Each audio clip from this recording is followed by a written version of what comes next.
नमस्कार, प्रादेशिक समाचार के साथ मैं कामिनी। पहले मुख्य समाचार। कुवैत अग्निकांड में मृत मोहम्मद अली का शव आज लाया जाएगा रांची। राज्य सरकार आश्रितों को देगी 5 लाख रुपए की सहायता राशि। लातेहार के कुमंडी स्टेशन के पास रांची सासाराम इंटरसिटी एक्सप्रेस में आग लगने की अफवाह से भगदड़। ट्रेन से कूदे यात्री, मालगाड़ी से कटकर 3 की मौत। नक्सलियों के खिलाफ चलाए जा रहे राज्यव्यापी अभियान में पुलिस को बड़ी सफलता। चतरा में 3 टीएसपीसी उग्रवादी अत्याधुनिक हथियारों के साथ गिरफ्तार। मौसम विभाग ने कल तक के लिए राज्य के अलग अलग हिस्सों में हीटवेव की चेतावनी जारी की। 17 जून से गर्मी से राहत की उम्मीद। और junior national kick boxing championship में झारखंड को मिले 7 स्वर्ण समेत 14 पदक। और अब समाचार विस्तार से। कुवैत अग्निकांड में रांची के हिंदपीढ़ी निवासी मोहम्मद अली हुसैन की भी मौत हो गई है। उनका शव कल कुवैत से कोची होते हुए दिल्ली लाया गया। देर शाम हो जाने के कारण शव को कल रांची नहीं लाया जा सका। अब मोहम्मद अली का पार्थिव शरीर आज रांची आएगा। इस बीच मुख्यमंत्री चंपाई सोरेन ने इस हादसे पर दुख व्यक्त किया है। उन्होंने कहा कि राज्य सरकार की ओर से मृतक के आश्रितों को 5 लाख रुपए सहायता राशि दी जाएगी। लातेहार जिले के कुमंडी स्टेशन के पास कल रात मालगाड़ी की चपेट में आने से 3 लोगों की मौत हो गई, जबकि कई अन्य लोग गंभीर रूप से घायल हुए हैं। घटना की पुष्टि लातेहार एसपी अंजनी अंजन ने की है। जानकारी के अनुसार रांची सासाराम इंटरसिटी एक्सप्रेस रांची से चलकर सासाराम जा रही थी। इस दौरान लातेहार जिले के कुमंडी स्टेशन के पास अचानक यह अफवाह फैली कि रेल के इंजन में आग लग गई है। इस अफवाह के बाद अचानक रेल यात्रियों में भगदड़ मच गई और सभी लोग रेल के डब्बे से कूदने लगे। कुछ लोग प्लेटफॉर्म के विपरीत दिशा में रेलवे लाइन पर उतर गए। इसी दौरान सामने से एक मालगाड़ी आ गई, जिसकी चपेट में कई यात्री आ गए। इनमें 3 यात्रियों की घटनास्थल पर ही मौत हो गई। गढ़वा जिले में कल हुए सड़क हादसे में मृतकों की संख्या बढ़कर 6 हो गई है। अभी भी कई घायलों का इलाज गढ़वा सदर अस्पताल में चल रहा है। कल रात राज्य के पेयजल एवं स्वच्छता मंत्री मिथिलेश कुमार ठाकुर ने घायलों से मुलाकात की और उनका हाल चाल जाना। श्री ठाकुर के निर्देश पर सभी घायलों को बेहतर इलाज के लिए रांची भेजा गया। उन्होंने घटना पर दुख व्यक्त करते हुए उपायुक्त को मृतकों के परिजनों को पारिवारिक लाभ की सहायता राशि तत्काल प्रदान करने के साथ ही आपदा प्रबंधन से 2-2 लाख रुपए की मुआवजा राशि देने की पहल करने का निर्देश दिया। इसके बाद प्रशासन की ओर से मृतकों के परिजनों को तत्काल 20-20 हजार रुपए की सहायता राशि प्रदान की गई। विश्वविद्यालय अनुदान आयोग ने कहा है कि उच्च शिक्षा संस्थानों को सभी निरस्त दाखिलों या माइग्रेशन के मामले में 30 सितंबर तक पूरी फीस लौटानी होगी। आयोग की यह नीति चालू शिक्षा सत्र के लिए है। आयोग ने यह कदम दाखिला रद्द करने या नाम वापस लेने पर फीस लौटाने के संबंध में छात्रों और अभिभावकों की शिकायतों को देखते हुए उठाया है। यह नीति केंद्रीय या राज्य अधिनियमों के तहत सभी उच्च शिक्षा संस्थानों, आयोग से मान्यता प्राप्त संस्थानों, सम विश्वविद्यालयों और दाखिला परामर्श में शामिल संगठनों पर लागू होगी। आयोग ने यह भी कहा कि इस वर्ष 30 सितंबर से 31 अक्टूबर के बीच रिफंड जारी किया जाएगा और प्रोसेसिंग शुल्क के रूप में अधिकतम 1000 रुपए की कटौती की जा सकेगी। 31 अक्टूबर के बाद के दाखिले के लिए अक्टूबर 2018 के प्रावधान लागू होंगे। आयोग ने कहा है कि इस नीति का उल्लंघन करने वाले संस्थानों पर दंडात्मक कार्रवाई की जाएगी।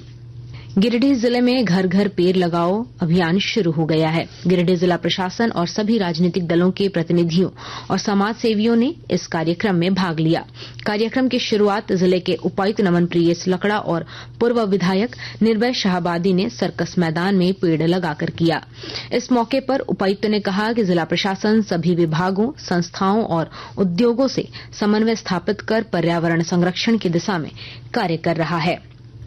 धनबाद में 17 जून को बकरीद मनाई जाएगी। इसे लेकर जिला प्रशासन तैयारी में जुटा है। विस्तृत ब्यौरा दे रहे हैं हमारे संवाददाता। धनबाद में 17 जून को बकरीद मनाई जाएगी।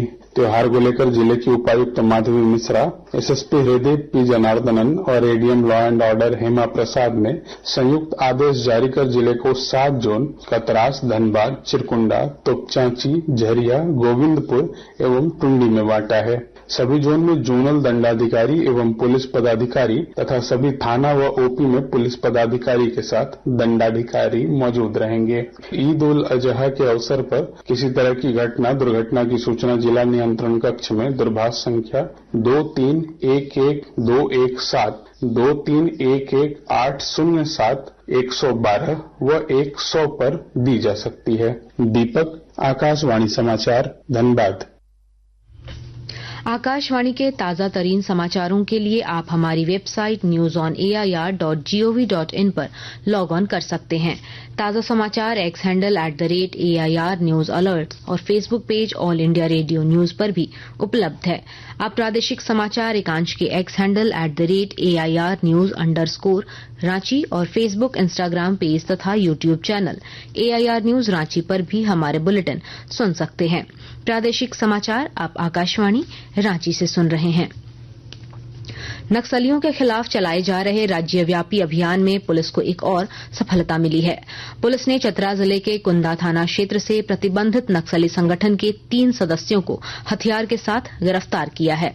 उग्रवादियों के पास से एक लोडेड इंसास राइफल, 3 मैगजीन, 300 से ज्यादा गोलियां, एक लोडेड SLR और 2 मैगजीन, एक AK-47 समेत कई आग्नेयास्त्र बरामद किए गए हैं। चतरा SP विकास कुमार पांडेय ने बताया कि गिरफ्तार तीनों नक्सलियों का आपराधिक इतिहास रहा है। इनके खिलाफ विभिन्न थानों में कई मामले दर्ज हैं। सरायकेला खरसावां जिले के आदित्यपुर थाना क्षेत्र में हुई गोलीबारी की घटना में एक रियल एस्टेट कारोबारी और उसका 5 वर्षीय पुत्र घायल हो गया। घटना के बाद लोगों ने फौरन दोनों को जमशेदपुर के TMH अस्पताल में इलाज के लिए भर्ती कराया। पुलिस ने मामले की छानबीन शुरू कर दी है। गोलीबारी की इस घटना के कारणों का फिलहाल पता नहीं चल सका है। आशंका जताई जा रही है कि जमीन विवाद के कारण इस घटना को अंजाम दिया गया है।